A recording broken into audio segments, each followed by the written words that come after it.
야담 능소화를 찾아주셔서 감사합니다. 구독, 좋아요, 알림 설정 꼭 눌러주세요. 옛날 한양 변두리에 젊은 청년 한기호가 살았습니다. 그는 숯을 만들어 골목 사이를 누비며 장사하는 해맑은 청년이었지요. 기호가 지나가면 장사하는 안악들이 먼저 반겼습니다. 아줌마 오늘도 떡이 어쩜 이렇게 예뻐요? 떡이 아줌마를 닮았나 봐요. 아이고, 이 녀석이 뭘 좀 아는구만. 옛다 기분이다. 떡 하나 먹고 가거라. 아이고 아주머니 지가 떡 하나 먹자고 그런 소리 한 게 아니고 정말로 떡이 먹음직스럽고 예쁘구만요. 나도 내가 듣기 좋은 소리에서 주는 게 아니라 내가 하도 이뻐서 주는 것이야. 호호. 은매, 안성댁은 기호 차를 마음에 둔 것은 아니고? 시장통 골목에는 아침부터 웃음소리가 울려 퍼졌습니다. 시장통에 기호가 나타나면 안악들의 웃음소리가 시작되었지요. 그렇게 기호는 시장 저잣거리의 아침을 깨우는 밝고 성격 좋은 청년이었습니다. 하지만 그런 기호에게도 말 못할 사정이 하나 있었습니다. 겉으로 항상 웃었지만 그의 가슴 속에는 가슴 아픈 사연이 있었지요. 바로 몇 해 전 이조판서 정대감 때문에 자신의 아버지가 억울하게 죽었습니다. 한양 북쪽에 자리한 크고 높은 기와집의 정대감 집은 기호의 아버지를 죽게 한 바로 그 집이었습니다. 기호는 틈만 나면 그 집 담장 옆에서 장사를 하곤 하였습니다. 언젠가는 아버지의 원수를 갚기 위해 그 집을 정탐하기 위해서였지요. 기호는 시장통 사람들을 만날 때면 항상 웃었지만 정대감 집 담장 옆에서만큼은 무척 진지하고 결연한 표정이었습니다. 아버지 언젠가 지가 꼭 복수해서 아버지의 한을 풀어드리겠습니다. 기호는 가슴에 손을 얹고 맹세하고 또 맹세했지요. 기호의 아버지 한석구는 법 없이도 사는 성실하고 정직한 사람이었습니다. 그는 숯을 구워 대감집에 납품하는 사람이었지요. 그런데 어느 날 숯을 납품하는 정대감 집의 창고에서 불이 나고 말았습니다. 그런데 정대감 댁에서는 기호의 아버지 한석구가 일부러 불을 질렀다고 주장하였지요. 아버지는 억울함을 호소하였지만 천민의 말은 아무도 들어주지 않았습니다. 결국 아버지는 옥에서 매를 맞다 숨을 거두고 말았지요. 아버지를 잃은 기호는 하늘이 무너져 내리는 것만 같았습니다. 그는 아버지 무덤 앞에서 사흘 밤낮을 울고 또 울었지요. 그리고 기호는 정대감에게 복수하기로 다짐했습니다. 하여 그는 그의 집을 수시로 정탐하고 있었지요. 그런데 어느 날이었습니다. 그날도 기호는 숯지게를 메고 정대감 집 담장 옆에서 장사를 하고 있을 때였지요. 그런데 갑자기 정대감 집 담장 안쪽에서 꾀꼬리처럼 아름다운 여인의 책 읽는 소리가 들려왔습니다. 봄은 해마다 오건만 나에게 봄은 저 창호지 너머에서만 머무는구나. 바람도 꽃향기도 나를 비껴가고 이 몸은 오늘도 이 방 안에서 봄을 그리워하다 또 한 해를 보내겠지. 담장 안에서 들려오는 목소리는 마치 맑은 물이 흐르는 천상의 소리 같았지요. 기호는 자신도 모르게 그녀의 책 읽는 소리를 계속 듣고 있었습니다. 그 목소리의 주인공은 바로 정대감의 외동딸 정소윤이었지요. 소윤은 맑은 햇살이 내려쬐는 창가에 앉아 책을 읽고 있었습니다. 소윤의 처소는 정대감 집 가장 뒤편 구석에 위치한 별채에 있었지요. 그 별채는 바깥 담장과 가까웠는데 기호가 숯을 파는 곳과 불과 몇 보 차이밖에 나지 않았습니다. 그러다 보니 소윤아 씨의 책 읽는 소리가 기호의 귀에까지 들렸지요. 그런데 그녀의 얼굴은 무척 창백했고 몸은 뼈만 앙상하게 남아 있었습니다. 소윤아 씨는 태어날 때부터 두 다리를 쓰지 못했습니다. 바로 장애를 안고 태어났지요. 소윤아 씨는 창밖을 바라보며 혼자 중얼거렸습니다. 저 담장 너머에는 어떤 세상이 있을까? 제비는 저 담장을 자유로이 넘나들고 바람은 거침없이 담장을 넘어오건만 어찌하여 나만 홀로 이 자리에 뿌리 내린 나무처럼 가만히 있어야 하는가? 저 담장 너머 세상이 그리워도 그리움조차 이 방 안에 가두어야 하는 것이 정녕 나의 운명이란 말인가? 소윤아 씨의 눈은 담장 쪽을 향하고 있었습니다. 그녀의 뺨에서는 눈물이 흘러내리고 있었지요. 소윤은 떨리는 손으로 그 눈물을 닦았습니다. 어머니, 어머니는 이 세상 어디에 계십니까? 이 못난 딸이 너무 보고 싶습니다. 소윤아 씨의 어머니는 소윤을 낳다가 세상을 떠났습니다. 소윤아 씨는 어머니의 얼굴을 단 한 번도 본 적이 없었지요.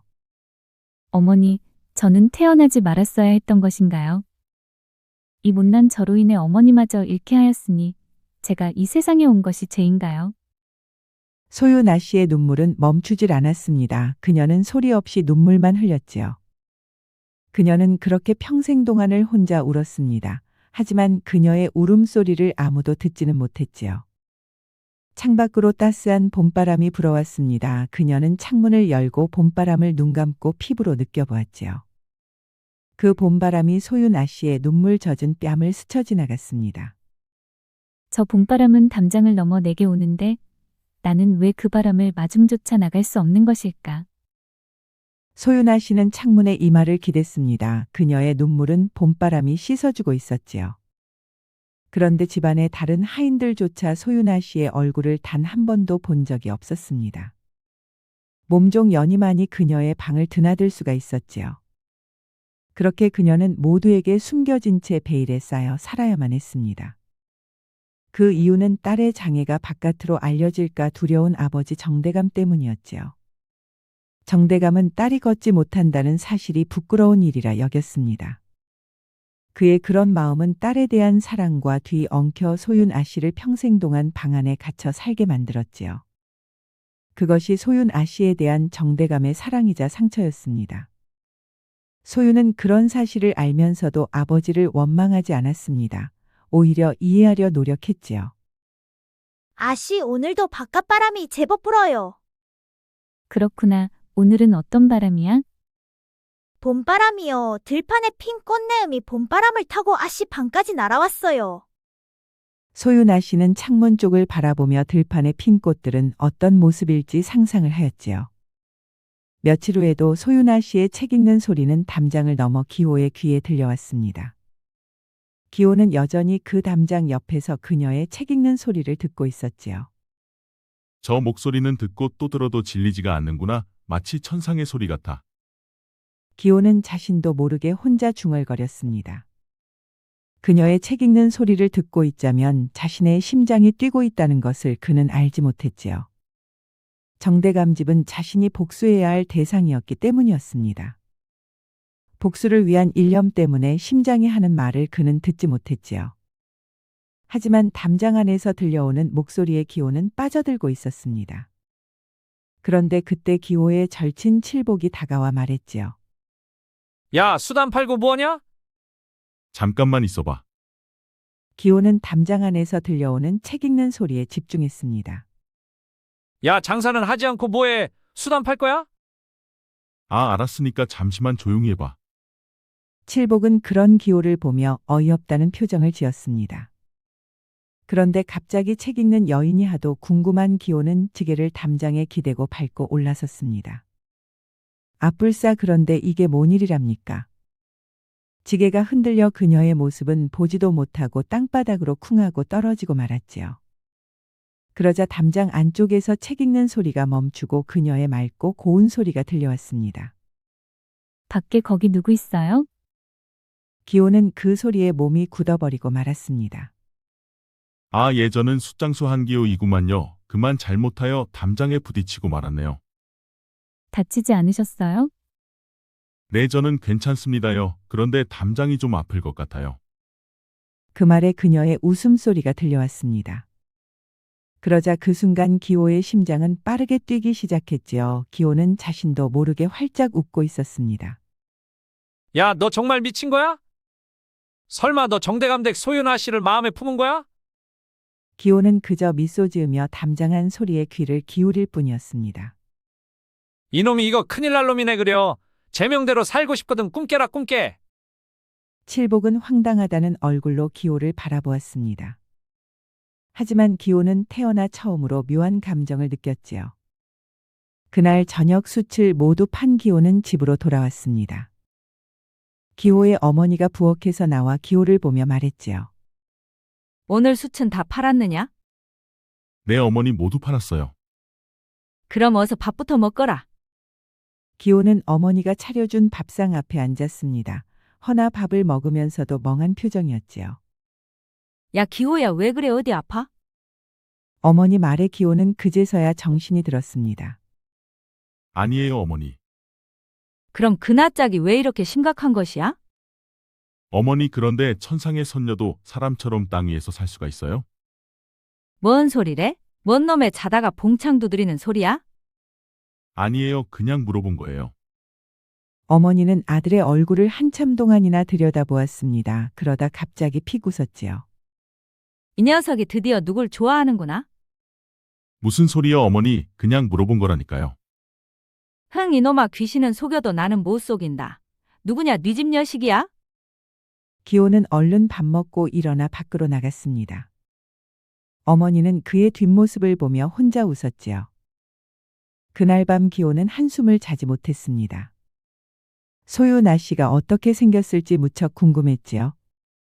소윤아 씨는 분명 하늘에서 내려온 선녀야. 그렇지 않고서야 어쩌면 목소리가 그리도 아름다울 수가 있겠어. 기호는 소유나 씨를 상상하다가 새벽녘이 되어서야 잠이 들었습니다. 그날 이후로도 기호는 매일같이 그 담장 옆에서 그녀의 책 읽는 소리를 들었습니다. 따뜻한 봄바람이 불어오니 그녀는 창문을 열고 책을 읽었지요. 그 바람에 그녀의 책 읽는 소리가 담장을 넘어 기호의 귀에도 들려왔습니다. 기호는 조용히 그 소리를 들으며 숫지개를 내려놓았지요. 그런데 너무 조심한 나머지 잘못하여 숫지개가 넘어지고 말았습니다. 그러자 잠시 후 책 읽는 소리가 멈추고 천상의 소리가 들려왔지요. 혹시 숫장수 아저씨세요? 예, 그런데요. 근데 저는 아저씨는 아니고요. 올해 24 청년인데요. 그럼 제가 뭐라고 불러요? 그냥 제 이름 기호라고 불러주시면 됩니다요. 한기호요. 아, 그래요. 그럼 기호님 오늘 바깥 세상 저작거리는 어떤가요? 그 질문에 기호는 잠시 멈칫했습니다. 그런 질문은 평생 처음 들어보는 질문이었지요. 하지만 그는 이내 대답을 해주었습니다. 오늘 아침부터 생선장수 아저씨가 평소보다 소리를 엄청 크게 질렀어요. 그 바람에 옆에 있던 안악들이 귀청 떨어지겠다며 화를 냈지요. 그러다 서로 싸우다 또 웃고 그랬어요. 그리고 골목에는 진달래꽃이 피었는데 아이들이 꽃 하나씩 들고 뛰어다녔어요. 그런데 담장 안쪽에서 한동안 아무 소리가 없었습니다. 아씨 거기 계세요? 네, 있어요. 듣고 있어요. 소유나 씨의 목소리가 좀 전과 조금 달라져 있었습니다. 왜요? 재미없었나요? 아니에요. 눈에 보이는 것처럼 상상이 되었어요. 기호는 그 말을 듣고 괜히 머리를 극적였습니다. 그 이후로도 기호는 매일 저작거리 이야기를 담장 너머로 들려주었지요. 소유나 씨도 기호의 저작거리 이야기를 매일 기다렸습니다. 그렇게 두 사람은 담장 하나를 사이에 두고 바깥 세상 이야기를 전해주고 듣고 있었지요. 그런데 그렇게 두 사람의 대화가 무르익어 갈 무렵이었습니다. 어느 날 갑자기 기호의 손에는 들꽃이 잔뜩 들려 있었지요. 기호는 말하다 말고 들꽃을 담장 안으로 힘껏 던졌습니다. 그러자 잠시 후 소윤 아씨의 목소리가 들려왔지요. 어머, 이게 뭐예요? 들꽃이요. 언젠가 들판에 핀 꽃을 궁금해하는 것 같아서요. 소윤은 한동안 말이 없었습니다. 그러자 기호가 물었지요. 혹시 마음에 안 드시나요? 아니요. 예뻐요. 정말 예뻐요. 그런데 그녀의 목소리가 달랐습니다. 그녀는 울고 있는 듯 했지요. 그 순간 기호의 가슴이 저미듯 답답함을 느꼈습니다. 그는 그것이 뭔지 몰랐지요. 기호님, 그런데 이런 꽃은 어디서 피어요?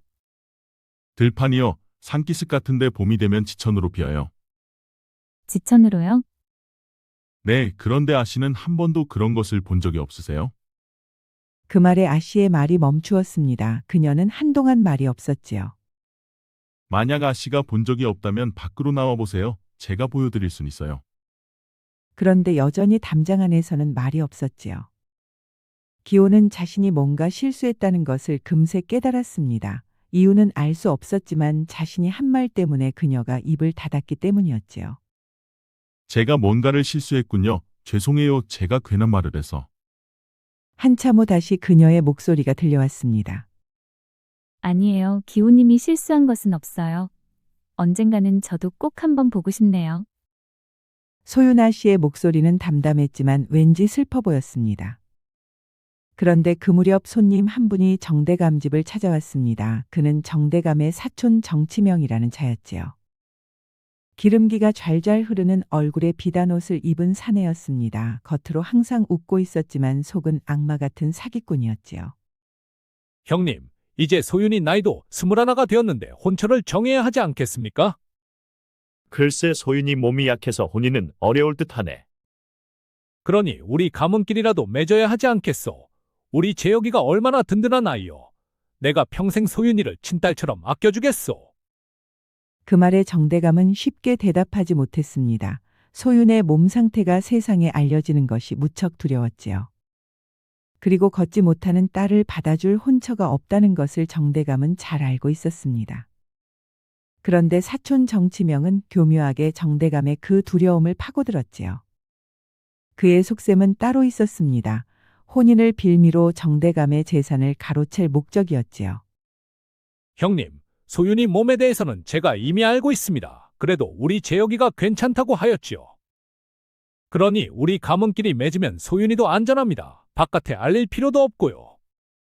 그 말에 정대감의 표정이 흔들렸습니다. 그것이 악마 같은 정치명이 노린 바였지요. 정대감에게는 아들이 없다 보니 자신의 아들과 소윤이 혼인하면 정대감의 재산은 몽땅 자신의 차지가 될 수 있었습니다. 그리고 그는 소윤을 병사로 위장하여 제거할 계획이었지요.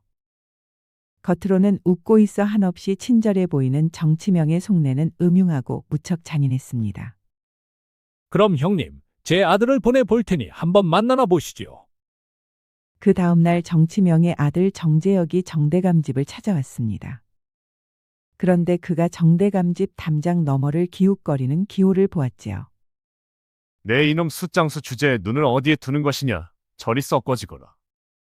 깜짝 놀란 기호는 웃으며 고개를 숙였습니다. 아, 예, 죄송합니다요. 그런데 내 놈은 무슨 이유로 집안을 훔쳐본 것이냐. 도둑질이라도 하려던 것이냐. 도둑질이라니 가당치도 않습니다요. 저는 단지 숯을 살 수 있을지 그것이 궁금했을 뿐이요. 정재혁은 기호를 노려보고 안으로 들어갔습니다. 그러자 기호가 옆에 있던 칠복에게 말했지요. 칠보가 너 저 사람 알아. 몰라, 그런데 왜? 저 자 느낌이 왠지 안 좋아. 뭐가 어떻게 안 좋다는 건데? 잘 모르겠는데 아무튼 느낌이 안 좋아. 너가 저자에 대해서 뭐든 알아봐줘. 가문이든 행실이든. 너 정말 어떻게 되려고 그러는 것 아냐? 칠복은 기호의 표정을 보고 조용히 고개를 끄덕였습니다. 그래, 알았다. 내가 알아보마. 그 불쌍한 울상 좀 펴라. 어릴 때부터 친구였던 칠복은 기호를 너무 잘 알았습니다. 그는 약재상에서 일한 덕에 저작거리 발이 넓었지요. 이틀 후 칠복이 기호를 찾아왔습니다. 야, 이거 뭔가 이상한데. 뭐가? 정치명이 자신의 아들과 소윤아 씨의 혼인을 엄청 서두르고 있대. 근데 약재상 쪽에 이상한 소문이 있어. 어떤 소문? 사람을 천천히 보이지 않게 죽이는 독초 계통을 은밀히 알아보는 자가 있다는데 그 자가 정치명 신폭이랑 연결되어 있다는 말이 있어. 그 말에 기호의 얼굴이 굳었습니다. 확실해? 아직 소문이긴 한데 그냥 넘길 소문은 아닌 것 같아. 기호는 담장을 바라보았습니다. 정대감 집에 뭔 일이 일어나고 있는 것만 같았지요. 그런데 그는 그 집 안에 있는 소윤이 걱정되었습니다. 정대감이야 어찌되든 상관없었지만 소윤아 씨만큼은 걱정이 되었지요. 그리고 기호에게 소윤아 씨의 혼사 이야기는 충격이었습니다. 그런데 그때 소윤아 씨의 몸종 연희가 담장 밖으로 나와 기호를 찾아왔지요.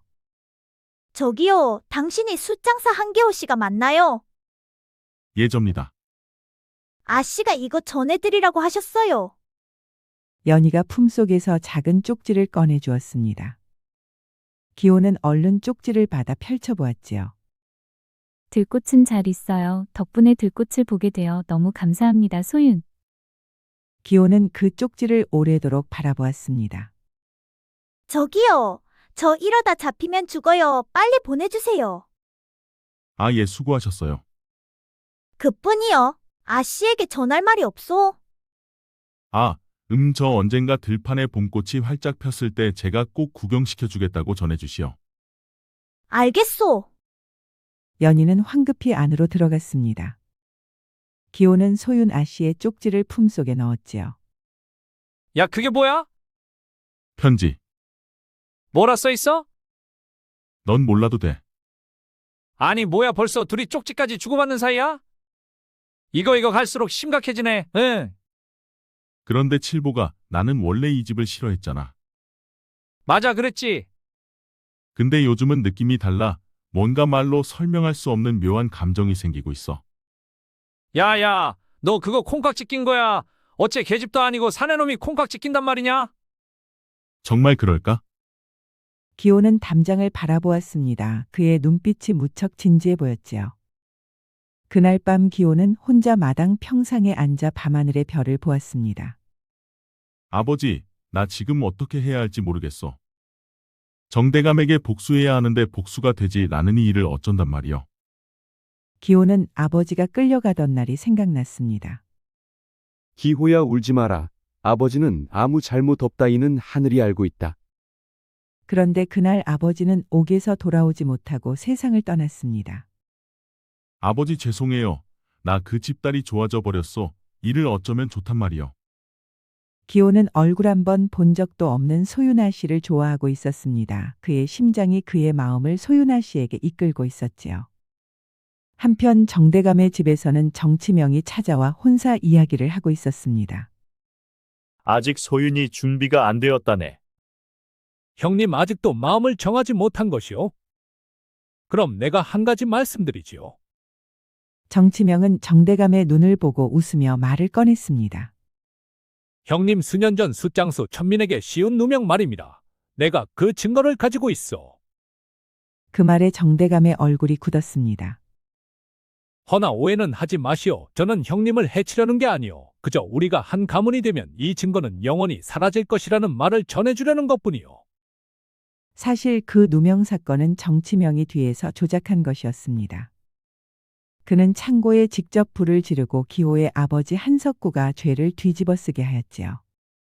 정대감은 정치명이 알려준 대로 관아에서 말했을 뿐이었습니다. 그 바람에 죄 없는 기호의 아버지만 억울하게 죽게 되었지요. 한석구에게 죄를 뒤집어 씌웠다는 죄책감에 정대감은 항상 불안했습니다. 헌데 오늘 정치명이 그의 약점을 파고들었지요. 한 달 안에 혼례를 올리면 좋겠소. 소윤이도 좋아할 것이오. 정대감은 고개만 떨구고 대답하지 못했습니다. 정치명이 나가고 정대감은 홀로 사랑채에 앉아 오래도록 움직이지 않았지요. 그런데 그들의 대화를 소윤아 씨의 몸종 연희가 엿들었습니다. 그녀는 헐레벌떡 소윤아 씨의 방으로 달려갔지요. 아씨 큰일 났구만요. 무슨 일이야? 아씨께서 정재혁 도련님과 한 달 안에 혼례를 올려야 한다고 정치명 어른이 말하고 가셨구만요. 그 말에 소윤아 씨의 표정이 굳었습니다. 그녀는 정치명과 정재혁에 대해서 연희를 통해 듣고 있었습니다. 그러다 보니 두 사람 모두 무척 싫어하고 있었지요. 소윤아 씨의 눈에는 눈물이 맺혔습니다. 연희는 손수건을 꺼내 아 씨의 눈물을 닦아 주었지요. 연희야, 예, 기호 씨한테 말하지 마. 아씨. 이건 그냥 내 일이야. 기호님께 패 끼치고 싶지 않아. 연희는 소윤아 씨의 얼굴을 바라보았습니다. 아 씨가 기호를 좋아한다는 것을 연희는 진작에 알고 있었지요. 허나 소윤은 그것을 입 밖에 낸 적이 없었습니다. 연희는 그런 아 씨가 불쌍해 그녀의 눈에도 눈물이 맺혔지요. 그날 이후 아 씨의 책 읽는 소리는 더 이상 들리지 않았습니다. 기호가 먼저 말을 건네봐도 담장하는 조용하였지요. 기호는 칠보기를 찾아가 물어보았습니다. 좀 더 알아본 것 있냐? 아, 그럼 있지. 내가 누구냐? 정치명 그자 말이야. 전에도 이런 소문이 있었어. 재산을 둘러싸고 친척 집안을 두 군데나 망하게 했대. 한 군데는 혼인 후에 며느리가 갑자기 병으로 죽었고 다른 한 군데는 사위가 사고로 죽었는데 둘 다 이상하다는 말이 돌았어. 그 말에 기호의 얼굴이 바짝 굳었습니다. 그게 확실해? 소문이긴 한데 정치명이 정대감 외동딸과 아들을 혼인시키는 건 재산 때문이고 혼인 후에 정대감과 아씨가 죽으면 재산이 다 넘어오잖아. 이걸 무엇으로 설명할 수 있을까? 그 말에 기호는 정말 심각한 일이 벌어지고 있다고 생각했습니다. 혼례는 언제야? 한 달 아니래? 기호는 주먹을 불끈 쥐었습니다. 야, 너 이제 어떻게 할 거야? 그 아씨는 양반인데다 판서까지 지낸 명문 가문의 딸이잖아. 그렇다고 가만두고 볼 수는 없어. 죽을 수도 있는데 모른 채 할 수는 없지. 야, 너 그러다 큰일 날 수도 있어. 칠보가 나는 그 아씨 목소리만 들어도 행복했어. 그게 무슨 마음인지 너는 알아? 칠복은 할 말을 잃었습니다. 미친놈, 그럼 나도 도와야지 어쩌겠어? 칠복이 분주하게 움직이기 시작했습니다. 그는 부지런히 약재상 사람들을 두루 만나고 다녔지요. 그리고 며칠 만에 칠복이는 서둘러 기호를 찾아왔습니다. 야, 찾았어. 뭘? 정치명 신복이 주문한 독초 종류를 알아냈어. 그 약초를 술에 타면 색이 아주 미세하게 변해. 그리고 냄새는 없어서 알아채기가 아주 어려워. 색이 변한다고? 응, 아주 미세하게. 보통 사람은 잘 모르지만 미리 알고 있으면 볼 수 있어. 그 색이 어떻게 변하는지 정확히 알려줘. 칠복은 기호의 눈을 보았습니다. 너 설마? 내가 직접 그 술잔을 확인할 거야. 야, 그러다 잡히면 어쩌려고? 잡히면 잡히는 거지. 그렇지만 아씨가 죽을 수도 있는데 가만히 있을 수는 없어. 칠복은 할 말을 잃었습니다. 그리고 그는 깊은 한숨을 내쉬며 말했지요. 아무튼 조심해라. 그래. 며칠 후 혼례날이 밝았습니다. 정치명과 정재혁이 의기양양하게 정대감 댁을 찾아왔지요. 정대감은 말이 없었습니다. 그는 홀로 사랑채에 앉아 있었지요. 혼례 준비가 한창이었지만 정대감의 얼굴에는 기쁜 빛이 전혀 없었습니다. 그러자 그것이 눈에 거슬린 정치명이 정대감에게 말했지요. 형님, 오늘같이 좋은 날 어째 표정이 그러시오. 활짝 웃어보시오. 그래야겠지. 정대감은 억지로 웃어 보였습니다. 혼례는 사람들 초대 없이 사랑채 방 안에서 약식으로 치러졌습니다. 방 안에는 정치명 부자와 정대감 그리고 소윤의 몸종 연희뿐이었지요. 그것은 하인들에게조차 딸의 모습을 보이고 싶지 않은 정대감 때문이었습니다. 소윤 아씨는 연희의 부축을 받아 혼례를 무사히 마쳤습니다. 그녀는 혼례 전 도망치고 싶었지만 도망칠 수도 없었습니다. 걷지 못하는 몸 때문에 도망칠 수도 없었지요. 도망치고 싶어도 도망칠 수 없는 몸. 소리치고 싶어도 소리칠 수 없는 처지. 거부하고 싶어도 거부할 수 없는 그런 신세였습니다. 어머니 무서워요.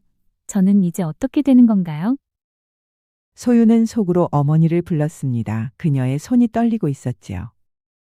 연희가 그녀의 손을 슬며시 잡아주었습니다. 소유는 연희의 손을 꼭 쥐었지요. 연희의 손만이 지금 이 순간 소윤이 버틸 수 있는 유일한 힘이었습니다. 소윤의 가슴 속에서는 한기호라는 이름이 떠올랐습니다. 그를 한 번도 본 적은 없지만 그의 목소리만큼은 항상 그녀의 마음을 편안케 해주었지요. 기호님, 저는 지금 많이 무서워요. 이 사람이 무섭고 이 자리가 무섭고 오늘 밤이 무섭습니다. 소윤의 눈에서는 눈물이 흘렀습니다. 그것을 연희가 보고 옷소매로 소윤의 눈물을 닦아주었지요.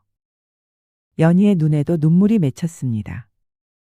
두 여인은 혼례가 끝나고 서로를 부둥켜 안은 채 엉엉 울었습니다. 소윤은 죽고 싶어도 죽을 수가 없었습니다. 그것은 아버지를 홀로 두고 먼저 세상을 떠날 수는 없었기 때문이었지요. 소윤은 모든 슬픔을 가슴으로 안고 주어진 삶을 살아야만 했습니다. 혼례가 끝나고 밤이 되자 정재혁이 소윤의 방으로 들어왔습니다. 그리고 잠시 후 정재혁의 노비가 술상을 가져왔지요. 이것은 합근주요. 부부가 첫날 함께 마시는 술이지요. 정재혁은 술잔 하나를 소윤 앞에 내밀었습니다. 그리고 술잔에 술을 따라주었지요. 자 쭉 들이키시오. 소윤은 술잔을 받아 입으로 가져갔습니다. 그리고 술잔에 든 술을 마시려는 찰나였지요. 그런데 그때 갑자기 기호가 방문을 열고 뛰어들어왔습니다. 그 순간 처음으로 소윤과 기호의 눈이 마주쳤지요. 하지만 소윤은 그가 누구인지 몰랐습니다. 아씨 그 술을 마시면 아니 돼요. 기호는 얼른 소윤이 들고 있는 술잔을 빼앗았습니다. 그 순간 그 목소리의 소윤은 그가 기호라는 것을 알게 되었지요. 그러자 소윤의 심장이 뛰기 시작했습니다. 아니 내 놈이 감히 신혼방에 들어오다니 죽기로 작정한 것이냐? 아씨 나 한기호요. 오늘은 제가 아씨 대신 한 잔 받아도 되겠소? 한기호는 그리 말하고 웃으며 그 술잔을 단번에 마셔버렸습니다. 소윤은 갑작스런 상황에 너무 놀라 어찌할 바를 몰랐지요. 저놈이 잠시 후 기호가 천천히 무릎을 꿇고 쓰러졌습니다. 그는 쓰러지면서도 소윤을 보며 웃음을 잃지 않았지요. 그의 입가에는 피가 흐르고 있었습니다. 그것을 본 순간 그가 독이 든 술을 마셨다는 것을 알 수가 있었지요. 아씨, 들판에 핀 봄꽃을 보여드리지 못해 죄송하오. 그는 죽어가면서도 소윤에게 한 약속을 지키지 못한 것을 무척 안타까워했습니다. 그 순간 소윤의 눈에서는 눈물이 봇물처럼 터졌습니다. 소윤은 바닥을 두 손으로 짚어가며 기호에게로 기어갔지요. 그리고 그녀는 기호의 머리를 가슴에 안았습니다. 왜 그러셨어요? 제발 눈 좀 떠봐요, 기호님. 소윤이 처음으로 소리내어 엉엉 울었습니다. 평생 소리 없이 울어온 여인이 지금 이 순간 처음으로 소리를 내어 울고 있었지요. 여봐라 이놈을 당장 끌어내라. 잠시 후 정재역의 노비들이 달려와 의식을 잃고 죽어가는 기호를 밖으로 끌어냈습니다. 그런데 그때 대문이 활짝 열리며 칠복이 포졸들을 데리고 들이닥쳤지요. 정치명과 정재혁 두 부자를 잡아들이고 술잔에 독을 증거물로 확보하라. 포졸들은 흩어져 정치명과 정재역을 포박하였습니다. 그리고 독이 든 술을 증거로 확보하였지요. 이놈이 결국 이를 저질렀군. 칠복이는 피를 흘리며 쓰러져 있는 기호를 등에 업고 죽어라 의원에게 달려갔습니다. 야, 조금만 버텨. 소윤은 의식을 잃고 엎혀가는 기호를 보며 가슴이 찢어질 듯 아팠습니다. 그는 자신을 살리기 위해 독이 든 잔을 일부러 마셨지요. 소윤은 그 자리에서 움직이질 못했습니다. 기호님 왜 그러셨어요, 왜요? 보잘것없는 저 때문에 왜 목숨을 거셨어요? 소윤의 눈물이 멈추지 않았습니다. 그녀의 울음소리는 담장을 넘어 마을로 울려 퍼졌지요. 연희는 달려와 그녀를 꼭 안아주었습니다. 평생 저를 위해 당신처럼 한 사람은 없었어요. 내가 뭐라고 왜 목숨을 던지셨나요? 소윤은 통곡을 하였고 연희는 그런 아씨를 가슴으로 꼭 안아주었지요. 제발 사랑만 주세요. 제 소원은 오로지 그것뿐이에요.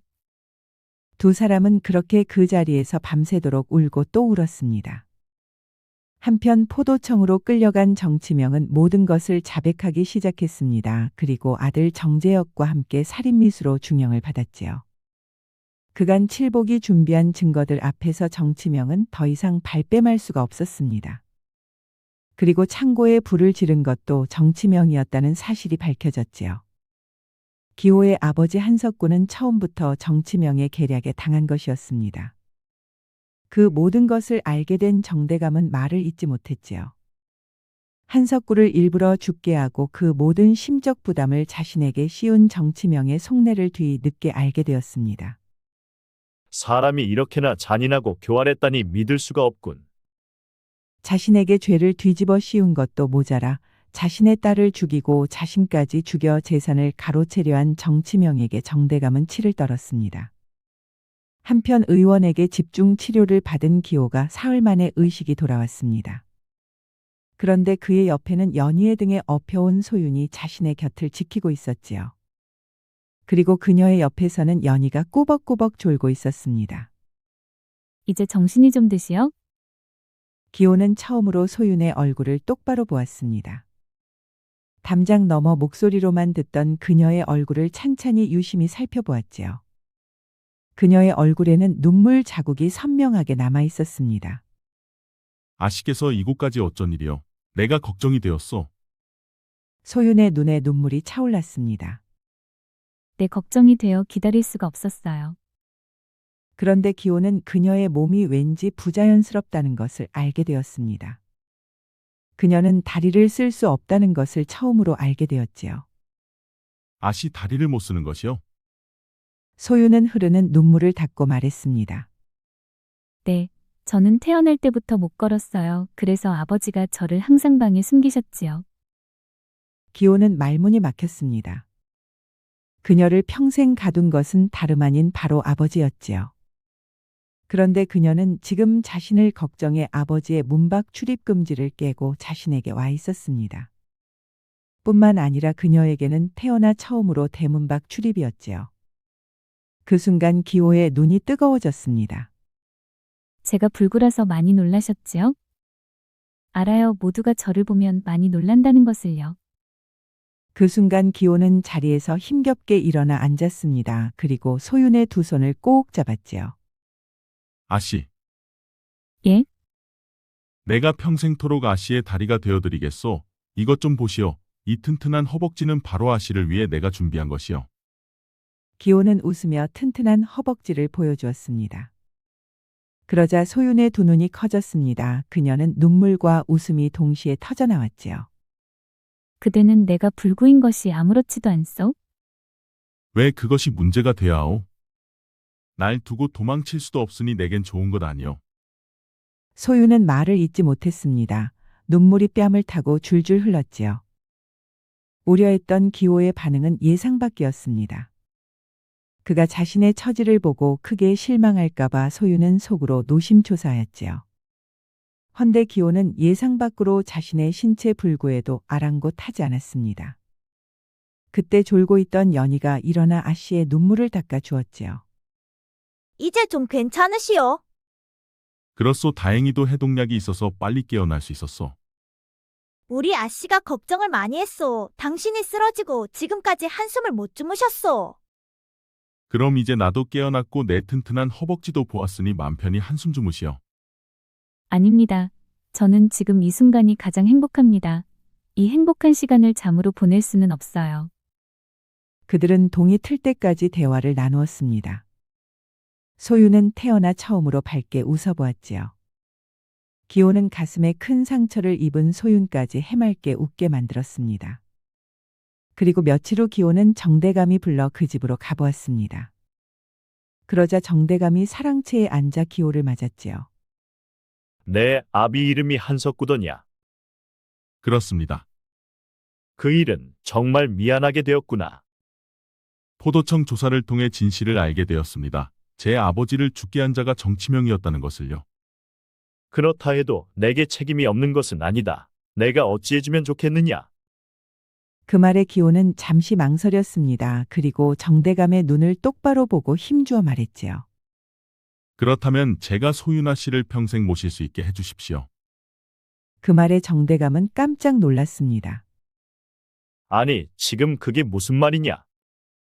다시 한번 더 말씀드리지만 제가 아씨를 모실 수 있게 해주십시오. 제 튼튼한 두 다리로 아씨의 발이 되어드리겠습니다. 정대감의 두 눈이 커졌습니다. 이놈아, 내가 지금 제정신이냐? 천민 주제에 감히 판서 대교의 동딸을 달라는 것이냐? 제가 천민인 것은 대감마님께서 속량해 주시면 될 일이고 따님만 제게 허락해 주시면 됩니다. 정대감은 어이가 없어 말문이 막혔습니다. 그러자 기호가 바지를 걷어 올려 시커먼 허벅지를 탁 내보였지요. 뭐 하는 것이냐 지금? 대감 이 다리가 얼마나 튼튼합니까? 한양 저작거리를 매일 수치게 치고 다닌 다리입니다요. 그러니 아씨를 평생 업고 다녀도 끄떡없을 다리이지요. 정대감은 너무 어이가 없어 할 말을 잃었습니다. 야, 이놈아 지금 사랑채에서 바지를 걷어 올리고 무슨 추태야? 대감마님, 아씨를 제게 주지 않으시면 저는 날마다 이 사랑채 앞에 찾아와 이 다리를 보여드리겠습니다요. 못이야? 그 꼴이 보기 싫으시면 허락해 주시면 됩니다요. 정대감은 기가 찼지만 결국 픽하고 웃음이 터지고 말았습니다. 이놈 봐라, 뻔뻔하기로는 조선 제일이로구나. 감사합니다요 대감, 칭찬으로 듣겠습니다. 정대감이 웃음을 멈추고 기호를 오랫동안 바라보았습니다. 그의 눈빛은 진심이 담긴 눈빛이었지요. 내가 정말 내 딸을 평생 잘 모실 수 있겠느냐? 그럼요, 제 목숨을 걸겠습니다요. 이미 한 번 걸었으니 두 번이 어렵겠습니까? 그 말에 정대감이 오랫동안 침묵했습니다. 그리고 그는 무언가를 결심한 듯 했지요. 내가 내 아비한테 진 빚이 있다. 그럼 그 빚을 저한테 갚으시면 됩니다요. 정대감이 긴 한숨을 내쉬며 천천히 고개를 끄덕였습니다. 그래 이놈아, 대신 내 딸은 꼭 행복하게 해주거라. 그 순간 기호의 눈이 뜨거워졌습니다. 얼굴에 미소를 유지하려 했지만 이번에는 되지 않았지요. 그는 눈물을 머금고 정대감에게 말했습니다. 이 한 목숨 다하는 날까지 그리하겠습니다요, 장인어른. 정대감은 눈을 감았습니다. 그의 표정은 편안해 보였지요. 기호가 돌아간 후 정대감은 소윤의 방을 찾아갔습니다. 딸의 방을 찾아간 것이 얼마 만인지 몰랐지요. 정대감이 문 앞에 서서 조용히 말했습니다. 소윤아, 네, 아버지. 그 숫장수 녀석 말이다. 소윤의 가슴이 두근거렸습니다. 뻔뻔하기로는 조선에서 제일이더구나. 네? 허나 그놈의 눈빛만큼은 진심이더구나. 정대감이 잠시 말을 멈추었습니다. 해서 너와의 혼인을 승낙했다. 그러니 행복하게 잘 살 거라 소윤아. 그 순간 소윤의 눈에서 눈물이 흘렀습니다. 아버지 감사해요. 정대감은 고개를 끄덕이고 돌아서 갔습니다. 문을 닫고 나가는 아버지의 뒷모습을 소윤은 오랫동안 바라보았지요. 그것이 소윤이 기억하는 아버지의 가장 따뜻한 모습이었습니다. 그의 여름이 오기 전에 두 사람은 혼례를 올렸습니다. 드디어 혼례날이군. 그런데 이번에는 정대감집 마당에 사람들이 가득 모였습니다. 정대감은 이제 더 이상 딸을 부끄러워하지 않았지요. 그 덕에 기호와 소윤아 씨는 수많은 사람들의 축복을 받으며 혼인할 수가 있었습니다. 야, 저놈 저거 진짜 물건이구만. 아니, 진짜로 숫장수가 판서 딸이랑 혼인을 하잖아. 그럼 이제 숫장수도 안 하겠네. 부잣집 사위가 되었으니. 칠복은 기호의 혼인을 바라보며 부러움 반 우려 반이었습니다. 혼례가 끝나고 기호의 어머니가 소윤에게 걸어왔습니다. 그리고 어머니는 소윤의 손을 꼭 잡았지요. 얘야, 이제 내가 내 어미다. 그러니 나를 어미라 생각하고 뭐든 말하거라. 이놈 기호한테 말하기 힘든 것은 내게 하면 되느니라. 그 말에 소윤의 눈에서 눈물이 흘렀습니다. 소윤은 어머니의 손을 힘주어 잡았지요. 네, 알겠어요, 어머니. 혼인 후 이듬해 봄 기호와 소윤 사이에 아이가 태어났습니다. 사지 멀쩡한 사내아이였지요. 소윤은 아이를 안고 하염없이 울었습니다. 자신을 닮은 아이가 태어날까봐 그녀는 가슴을 졸였었지요. 기호는 갓 태어난 아이를 품에 안고 소윤을 바라보았습니다. 여보, 우리 아이 좀 보소. 이놈이 이거 내 다리보다 튼튼하게 생겼어. 아. 소윤은 그 모습을 보며 무척 행복하였습니다. 아이 낳느라 수고하셨소. 소윤은 두 뺨이 흠벅 젖은 채 웃고 있었습니다. 그리고 매년 봄이 되면 기호는 소윤을 업고 들판을 찾았습니다. 들판이 이렇게 아름다웠군요. 이젠 걱정 마시오. 이 튼튼한 두 다리로 부인을 그 어디라도 데려가겠소. 소윤은 기호의 등에 엎여 무척 행복했습니다. 그녀는 살아있음을 하늘에 감사했지요. 그렇게 기호는 장인 어른 정대감과 어머니를 모시고 소윤과 함께 평생을 행복하게 잘 살았답니다. 그리고 훗날 칠복과 연희는 혼인의 아들, 딸 낳고 행복하게 잘 살았지요. 소윤은 평생 방 안에 틀어박혀 살아야 했습니다. 기호는 아버지의 억울한 죽음을 가슴에 품고 살았지요. 두 사람 모두 상처로 얼룩진 삶을 살았습니다. 허나 고생 끝에 낙이 온다고 했던가요? 두 사람에게 위기가 찾아왔고 기호는 자신을 희생하여 소윤을 살렸습니다. 그로 인해 두 사람에게는 전화위복이 되었고 세상에서 가장 행복한 부부가 되었지요. 세상 어떤 고생도 영원하지는 않습니다. 참고 견디는 자에게는 반드시 봄이 오는 법이지요. 구독과 좋아요, 알림 설정 꼭 부탁드립니다. 우리 이야기가 재미있으셨나요?